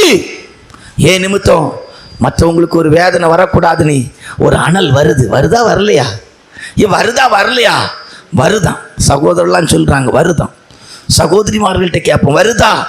வருதான். அல்லேலூயா! அப்போ பாருங்க, 5வது குறிப்புக்கு நம்ம சொந்தக்காரலா இருக்கோம். கர்த்தருக்கு மகிமை செலுத்துற விதத்தில் அல்லேலூயா சொல்ல. அல்லேலூயா! ஒரு பக்கம் அதுவும் வருது, இன்னொரு பக்கம் ஆராதனையில் வெக்கையில் தூக்கமும் வருது. என்ன செய்யது? எதை நிறுத்துறது, எதை விரட்டுறது? அல்லேலூயா! எதை ஏத்துக்கலாம், எதை விரட்டலாம்? நீங்களே சொல்லுங்க. அடுத்தே சொல்லுங்க, வாசிங்க. அவன் அறை வீட்டில் அங்கும் இங்கும் உலாவி பாருங்க, அங்கும் இங்கும் உலாவி. இப்போ அனல் கொண்டுச்சு, இப்போ லேசா சூடு வந்துச்சு, அங்கும் இங்கும் உலாவி. இப்படிதான் ஆண்டவர் உலாவிக்கிட்டு இருக்கிறார். அல்லேலூயா! வந்த உடனே பிள்ளை உயிரோடி வரல, அனல் வருது. திடீர்னு யோசனை வரும், இனி என் புருஷன்ட்டு அமைதியா பேசணும், முறைக்க கூடாது. சிலர் பேசவு கூட மாட்டாங்க, அப்படியே ஒரு முறைப்பாங்க. பிடிக்கலைன்னா ஒரு பார்வை பார்ப்பாங்க, உடனே வீட்டுக்காரருக்கு தெரியும் அவளுக்கு பிடிக்கலை. அதனால நீ சரிம்மா விட்டு, நம்ம இது பேச்சே இல்லைன்னா ஆள் வசமாக வெளியே போயிடுவாங்க. வெளியே போயிட்டு ஃபோன் பண்ணி கேட்பாங்க என்ன செய்யலான்னு சொல்லி. ஏன்னா முகத்துக்கு நேராக நின்று வருத்தத்தை உண்டாக்காண்ட அங்கும் இங்கும் உலாவி. உடனே விட்டாரா? விடல. வாசிங்க. திரும்ப கிட்ட போய் அவன் மேல் குப்புறப்பட்டான். பார்த்தீங்களா? இப்படிதான் ஒவ்வொரு வார ஞாயிற்றுக்கிழமை ஒவ்வொரு தருணத்திலையும் ஆண்டவருடைய உயிர்த்தெழுதல் வல்லமை நம்ம மேலே இறங்கி இறங்கி இறங்கி இறங்கி இன்றைக்கு நாம் புது மனுஷர்களாய் மாற்றப்பட்டு கொண்டிருக்கிறோம். அல்லேலூயா! இப்போ என்ன நடந்துச்சு? அந்த குழந்தை எப்படி உயிரோடு வந்துச்சான்னு வாசிங்க அந்த வசனத்தை. அந்த பிள்ளை 7 தரம் தும்மி ஹச் ஹச் ஹச்னு சொல்லி 7 தரம் தும்மிச்சு. இப்போதான் நம்ம விசுவாசிகள் சிலர்லாம் 2-3 நேரம் தும்மி இருக்கிறாங்க. இன்னும் 4 நேரம் தும்முனா தான் ஜம்முன்னு குழந்தையாகும். அல்லேலூயா! அல்லேலூயா! புதிய மனுஷனின் அனுபவத்துக்காக கர்த்தராகிய இயேசு கிறிஸ்துவின் உயிர்த்தெழுதலுக்கு நிழலாட்டம். ஒன்றாஜாக்களின் புஸ்தகத்தில் எலியாவும் இப்படிதான். சரியா? சமயத்தை எடுக்காண்டாம். சரியா? இன்றைக்கு உங்களை சீக்கிரமாக அனுப்பணுங்கிறது தான் நம்முடைய நோக்கமாக இருக்குது. 6 கர்த்தருடைய பிள்ளைகள் லைஃப்ல 6 யோனாவின் புஸ்தகம் 1ஆம் அதிகாரம் 17வது வசனத்தையும், யோனாவின் புஸ்தகம் 2:10, மத்தேயு சுவிசேஷம் 12ஆம் அதிகாரம் 39-40 வாசிக்கும் போது வாசிங்க. யோனாவின் புஸ்தகம் 1:17 வாசிங்க. யோனாவை விழுங்கும்படி ஒரு பெரிய மீனை கர்த்தர் ஆயத்தப்படுத்தி இருந்தார். அந்த மீன் வயிற்றிலே யோனா ராப்பகல் 3 நாள் இருந்தார். வாசிங்க. அடுத்தது 2ஆம் அதிகாரம் 10வது வசனம். கர்த்தர் மீனுக்கு கட்டளையிட்டார், அது யோனாவை கரையிலே கக்கி விட்டது. மத்தேயு சுவிசேஷம் 12:39-40. மத்தேயு சுவிசேஷம் 12:39-40 வாசி இருக்கா? அவர்களுக்கு அவர் பிரதியுத்தரமாக, இந்த பொல்லாத விபசார சந்ததியார் அடையாளத்தை தேடுகிறார்கள், ஆனாலும் யோனா தீர்க்கதரிசியின் அடையாளம். போதும். 3 நாள் யோனா மீனுக்குள்ள இருந்தது போல இயேசு கிறிஸ்து மரித்து 3ஆம் நாள் உயிரோடு எழுந்திருப்பார். அல்லேலூயா. அழகான சத்தியம். உயிர்த்தெழுதலின் வல்லமையின் நிழலாட்டம். யோனா மீனுக்குள்ள இருந்தது போல ஒருவேளை கர்த்தருடைய வருகை தாமதிச்சா நான் இறந்து போவேன். அல்லேலூயா. இறந்துட்டா நான் செத்து போனேன்னு நினைக்காதுங்க. அல்லேலூயா. மீனுக்கு வயிற்றுக்குள்ள யோனா போனார். யோனா செத்து இருந்தாரா உயிரோடு இருந்தாரா? அல்லேலூயா. கத்ரா இயேசு கிறிஸ்து செத்துட்டாங்க, நீ அடக்கம் பண்ணிட்டாங்க. ஆனால் ஆண்டவர் உயிரோடு இருந்தாரா செத்து போயிருந்தாரா? உயிரோடு இருந்தார். அல்லேலூயா. ஜெபாபுரர் செத்து போயிட்டாருன்னு சொல்லி நீங்கள் அடக்கம் பண்ணுவீங்க, ஆனால் ஜெபாபுரர் சாக மாட்டார். பூமியின் வயிற்றுக்குள்ளே யோனாவின் வயிற்றுக்குள்ளே இருந்த மீனின் வயிற்றுக்குள்ளே யோனா இருந்தது போல, இந்த பூமியின் வயிற்றுக்குள்ளே இயேசு கிறிஸ்து இருந்தது போல ஜெபாபுரதனும் அப்படி மறைஞ்சு இருப்பார். ஆண்டவர் வரும்போது வெளிப்பட்டுருவார். அல்லேலூயா. உயிர்த்தெழுதலின் வல்லமை நிழலாட்டம் நமக்கு மரணம் இல்லை என்பதை காட்டுகிறது. அல்லேலூயா. என்ன பெரிய சத்தியம். அல்லேலூயா. நம்மெல்லாம் சாவோமா? சாவோமா இல்லை குடிபெயர்வோம். என்ன செய்வோம்? டிரான்ஸ்ஃபர்மேஷன். என்னது? குடிபெயர்தல். எப்படி? இங்கே இருந்து குடிபெயர்தல். இப்போ நம்ம சபையிலேருந்து ஒரு சகோதரி வெளிநாட்டில் போய் வேலை செய்கிறதுக்கு குடிபெயர்கிறதுக்கு விருப்பப்பட்டு கொண்டிருக்கிறார்கள். அல்லேலூயா. அவளுக்கு விசா வந்து டிக்கெட் வந்துட்டுனா குடிபெயர்வார்கள். அல்லேலூயா. அல்லேலூயா. இவங்களுக்கும் இப்போ நர்சிங் இது இவங்களுக்கும் ஒரு விசா வந்தால் அவங்களும் குடிபெயர் விடுவார்கள். அல்லேலூயா. எதிர்பார்த்திருக்கிறார். வலிமையில் விழி வைத்து யாராவது கரம் நீட்டி என்னை இழுத்து கொள்ள மாட்டார்களா? போயிட்டேன்னா நான் என் பாட்டை பார்த்துருவேன், எங்கள் அம்மா அப்பா பாட்டையும் பார்த்துருவேன், நான் வேறு லெவலில் வந்துடுவேன். அல்லேலூயா. ஆமாம், எங்கள் சகோதரிமார்களை விட என் லெவல் வேறு. நான் 1 லட்ச ரூபா சம்பாதிக்கக்கூடிய ஆளாக ஆயிட்டேன்னா எப்படி இருப்பேன் தெரியுமா? அப்போ 1.5 லட்ச ரூபா கிடச்சின்னா வேறு லெவல். அல்லேலூயா. 1 வருஷத்தில் ஜாம்னு ஒரு கல்யாணம். அல்லேலூயா. கொட்டு மேளம் பிப்பி வாத்தியத்தோடு அமர்க்களமான கல்யாணம். யார் கையை நான் எதிர்பார்க்க மாட்டேன், யாருக்கிட்டையும் போய் நிற்க மாட்டேன். சொந்தமாக சம்பாதிச்சு சொந்தமாக வேலை செய்து ஜாம்னு நடத்துவேன். அல்லேலூயா. கேட்டுக்கிட்டு இருக்கும்போதே என்ன ஒருத்தங்க நினைப்பாங்க, அப்போ என்னையும் நீ கூப்பிட்டு போயிட்டீன்னா நானும் வந்துடுவேன். அல்லேலூயா. எனக்கு ஒரு வாய்ப்பு கிடச்சினா என்னையும் தூக்கிட்டு வந்துடு. குடிபெயர்தல். அல்லேலூயா. நம்முடைய லைஃப்ல என்ன நடக்குது? ஆமாம், யோனாவின் மீனின் வயிற்றுக்குள்ள யோனா போனா. யோனா சாகலை.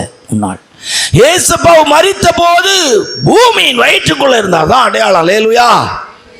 ஆமாம், மற்றவங்களுக்கு அது அடையாளம் இல்லை, நமக்கு மரணம் ஒரு அடையாளம். உயிர் தெழுவோம் என்பதற்கு. அல்லேலூயா. எத்தனை பேர் நம்புறீங்க? ஆண்டோடைய வருகை தாமதிக்குமானா நான் செத்தா சபைக்கு ஒரு அடையாளமாக இருக்கும். அல்லேலூயா. நிச்சயமா நான் மறைந்து இருக்கிறேன். அல்லேலூயா. ஒரு நாள் வெளிப்படுவேன். அல்லேலூயா. மரணம் நம்மை ஒன்றுமே செய்ய முடியாது. அதுக்கு தான் அது அடையாளமாக இருக்குது. கர்த்தருடைய பரிசுத்த நாமத்துக்கு மகிமை உண்டாட்டும். மரித்தோரின் உயிர்த்தெழுதலை அது காட்டி கொண்டிருக்கு. 7ஆவதாக உயிர்த்தெழுதலின் வல்லமைக்கு நிழலாட்டமாக எடுத்துக்கொண்டது ஆதியாகமம் 5ஆம் அதிகாரம் 24, எபிரேயர் 11ஆம் அதிகாரம் 5, 2 ராஜாக்களின் புஸ்தகம் 2ஆம் அதிகாரம் 11, மார்க்கு சுவிசேஷம் 16-19 வாசிக்கும்போது வாசிங்க. ஆதியாகமம் 5:24. ஏனோக்கு தேவனுடைய சஞ்சரித்துக் கொண்டிருக்கையில் காணப்படாமற் போனான். தேவன் அவனை எடுத்துக்கொண்டார். தேவன் அவனை எடுத்துக்கொண்டார். அல்லேலூயா. எபிரேயர் 11:5 வாசிக்கும் போது, எபிரேயர் 11:5 வாசிக்கும் போது வாசிங்க. விசுவாசத்தினாலே ஏனோக்கு மரணத்தை காணாதபடிக்கு எடுத்துக்கொள்ளப்பட்டான். தேவன் அவனை எடுத்துக்கொண்டபடியினாலே அவன் காணப்படாமற் போனான். அவன் தேவனுக்கு பிரியமானவன் என்று அவன் எடுத்துக்கொள்ளப்படுவதற்கு எடுத்துக்கொள்ளப்படுதல் 2 ராஜாக்கள் 2ஆம் அதிகாரம் 11வது வசனத்திலே ஏனோக்கு கல்யாணமானவர், எலியா திருமணமாகாதவர். உயிர்த்தெழுதலின் வல்லமையின் அந்த நிழலாட்டத்தின் அனுபவத்தில் திருமணமானவங்க ஆகாதவங்க 2 கூட்டமும் கர்த்தருடைய வருகையில் எடுத்துக்கொள்ளப்படும். அல்லேலூயா. வாசிங்க 2 ராஜாக்கள் 2ஆம் அதிகாரம்.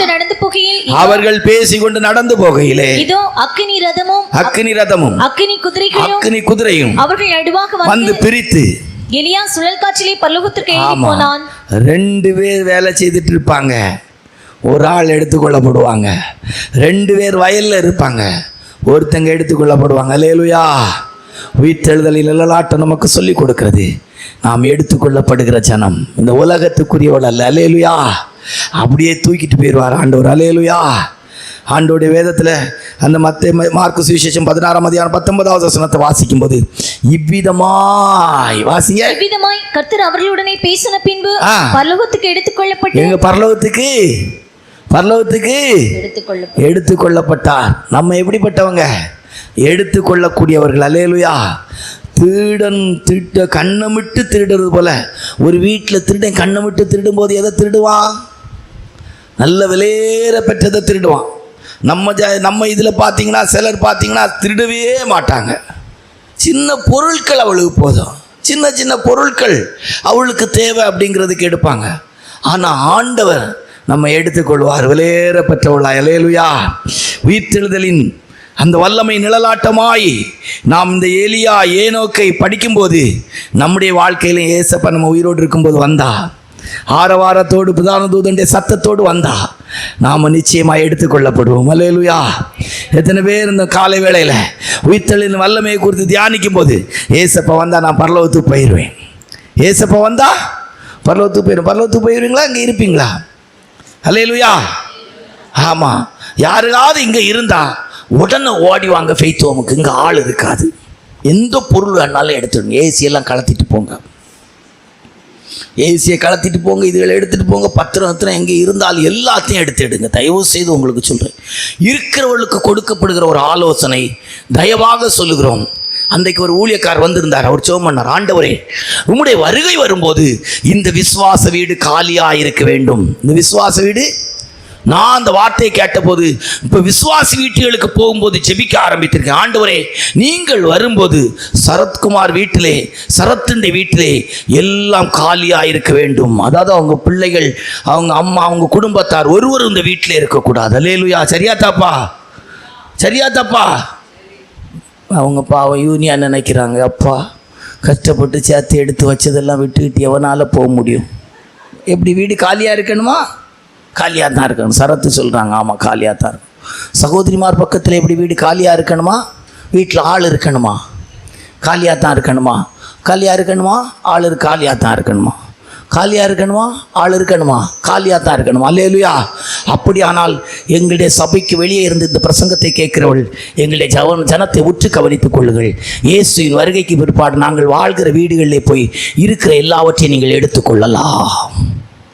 நாங்கள் காலியாய் வீடுகளையும் இடங்களையும் பொருட்களையும் விட்டு போகிறவர்கள். அல்லேலூயா. எலியா எடுத்துக்கொள்ளப்பட்டார். எலியா எடுத்துக்கொள்ளப்பட்டார். ஏனோக்கு எடுத்துக்கொள்ளப்பட்டார். அல்லேலூயா. உயிர்த்தெழுதலின் வல்லமை நிழலாட்டம் நமக்கு என்ன சொல்லுகிறது என்று சொன்னால், நாம் எடுத்துக்கொள்ளப்படுவோம். யார் எடுத்துக்கொள்ளப்படுவோம்? நாம் எடுத்துக்கொள்ளப்படுவோம். அல்லேலூயா. யாருக்காவது இந்த இடம் பிடிச்சிருக்குன்னா, இந்த இடத்துல இருக்கிற பொருளெல்லாம் பிடிச்சிருக்குன்னா, என்ன பொருள்லாம் வரப்போகுதுன்னு தெரியல, பெரிய ஒரு டிவி இருக்குது, பார்த்துடுங்க. இங்கே ஒரு ஏசி, அங்கே ஒரு ஏசி இருக்குது. அல்லேலூயா. நிறைய பொருட்கள் இருக்குது, சிலிண்டர் இருக்குது. இதெல்லாம் வேணும்னு நீங்கள் விரும்பினா, அது போக நம்ம பீரோலெல்லாம் நம்ம அட்டை ஐட்டெல்லாம் இருக்குது. 44 ரூபா எனக்கு பேங்க் பேலன்ஸ் இருக்குது. இந்த அட்டை ஐட்டெல்லாம் வேணுமுன்னா தயவு செய்து எல்லாத்தையும் எடுத்துடுங்க. கர்த்தருடைய வருகைக்கு பிற்பாடு அப்படி விரும்புகிறவங்க யாராவது இந்த காலை வேளையில் இருந்தால், எனக்கு இந்த கட்டடம் தேவை, எனக்கு இந்த கல் பிடிச்சிருக்கு, இந்த இது பிடிச்சிருக்கு, மைக்கு பிடிச்சிருக்கு, இந்த ஃபுல்பீட் பிடிச்சிருக்கு, இந்த டேபிள் பிடிச்சிருக்கு, இதெல்லாம் பிடிச்சிருக்குன்னு சொல்லி இதெல்லாம் எனக்கு வேணும்னா தயவா ஒரு அல்லேலூயா சொல்லுங்க. அல்லேலூயா. டைம் ஆயிட்டு, கண்ணை மூடுவோமா? கண்ணை மூடுவோமா? உயிர்த்தெழுதலின் வல்லமை நிழலாட்டம். புரிஞ்சுதா ஏதாவது பிரசங்கம்? அதை கேட்போம். இப்போ புரிஞ்சுதா பிரசங்கம்? 7வது உயிர்த்தெழுதலின் வல்லமை நிழலாட்டம் நமக்கு என்ன சொல்லுகிறது? எல்லாவற்றையும் விட்டுட்டு நம்ம போயிடுவோம். அல்லேலூயா. எல்லாவற்றையும் விட்டுட்டு போயிடுவோம். போகணுமா போவாண்டாமா? போகணுமா போவாண்டாமா? வீடெல்லாம் காலியாக கிடக்கணும். அல்லேலூயா. ஐயா இப்போ தாயா சிரமத்தோடி கொஞ்சம் வீடு கட்டுறோம், கவலைப்படாதீங்க, நாள் இருக்குது. அல்லேலூயா. பாதியிலெல்லாம் விட்டுட்டு போக மாட்டார். அல்லேலூயா. நல்ல முறையில் வீடெல்லாம் கட்டி பிரதிஷ்டை பண்ணி நல்ல ஜெபம் பண்ணி வீடும் குடியுமா இருக்கிற காலத்தில் ஏசப்பா வந்து கூப்பிட்டு போவாங்க. அல்லேலூயா. அவர் வரும்போது நமக்கு இந்த பூமியில் எதுவுமே நமக்கு தேவையில்லை. அல்லேலூயா. என்னை இழுத்துக்கொள்ள உமக்கு பின்பாக ஓடி வருவேன். அல்லேலூயா. இவ்விதமா எடுத்துக்கொள்ளப்பட்டு பிதாவுடைய வலது பார்சத்திலே உட்கார்ந்தார். கண்களை மூடும். ஆண்டோடைய சமூகத்தில் ஆண்டவரே உம்முடைய உயிர்த்தெழுதலை வல்லமை பழைய ஏற்பாட்டு காலத்திலே கொஞ்சம் கொஞ்சமாக ஆங்காங்கே நடைபெற்றது போல புதிய ஏற்பாட்டு காலம் அப்படி இல்லை தகப்பனே. முழுமையாய் குமாரனாகிய இயேசு கிறிஸ்துவின் மூலமாய் பரிசுத்த ஆவியானவரை கொண்டு முழுமையாய் இந்த வல்லமை எனக்குள்ள கிரியை செய்கிறது. ஆரோனின் கோல் துளிர்த்தது போல இந்த காலை வேளையில் வியாதி பலகீனத்தோடு வந்திருக்கிற தேவனுடைய பிள்ளை, இந்த காலை வேளையில் சரீரங்கள் உயிர்ப்பிக்கப்படட்டும். ஷாமானா ராபாபாலாம் ஓ ரீபாபாலாம் காய்து ஓ அனுபவத்தோடு வந்திருக்கிற தேவனுடைய பிள்ளை, இன்றைக்கு நம்முடைய சரீரங்களிலே ஒரு உயிர்த்தெழுதல் வல்லமை கிரியை செய்யட்டும். ஷக்கா ராபாலாம் கராமனா ஆமேன். யோசேப்பு அனுப்பின வண்டிகளை யாக்கோபு பார்த்தபோது ஆவி உயிர்த்தது. யாக்கோபு பார்த்தபோது இந்த காலை வேளையிலே சமாதானத்துக்கு ஏதுவாய் சந்தோஷத்துக்கு ஏதுவான கிருபைகள் நம்மை ஆட்கொள்ளட்டும். பரிசுத்த ஆவியினால் தேவனுடைய ராஜ்யம் புசிப்பும் குடிப்பும் அல்ல, நீதி சமாதானம் பரிசுத்த ஆவியினால் உண்டாகிற சந்தோஷம். ஷக்கரா ரிபாலா துனா துடாபா கராபாலன் கராபாலா ரிபாபாலன் கராமானா ரிபாபாலன் கராமானா ஆமே. சிம்சோனுக்காக லேகியை பிளந்து தண்ணீர் ஊற்றை கொண்டு வந்த போல இந்த கால வேளையிலே சத்துருக்கள் மத்தியிலே கர்த்தர் உன்னை எழுப்பி நிறுத்தும்படியாய் உன் பாத்திரம் நிரம்பி வழியத்தக்காய் எங்க தாழ்த்தப்பட்டாயோ எங்க அற்பமாய் எண்ணப்பட்டாயோ அந்த இடத்துல கர்த்தர் உன்னை உயர்த்த முடியாது, நம்மை உயர்த்த முடியாய்.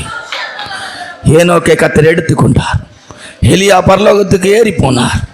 இவ்விதமாய் நம்முடைய ஆண்டவராய் இயேசுப்பா உயிர்த்தெழுந்து பரமேறி பிதாவுடைய வலது பார்சத்திலே உட்கார்ந்தார். உயிர்த்தெழுதின் வல்லமை நிழலாட்ட நமக்கு சொல்லுகிறது, இதோ சீக்கிரமாய் வருகிறேன்.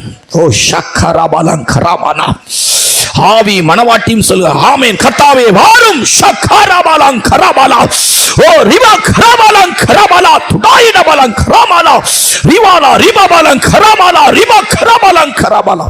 நம்முடைய கர்த்தர் நம்மை ஆசீர்வதிப்பாராக. ஆமென்.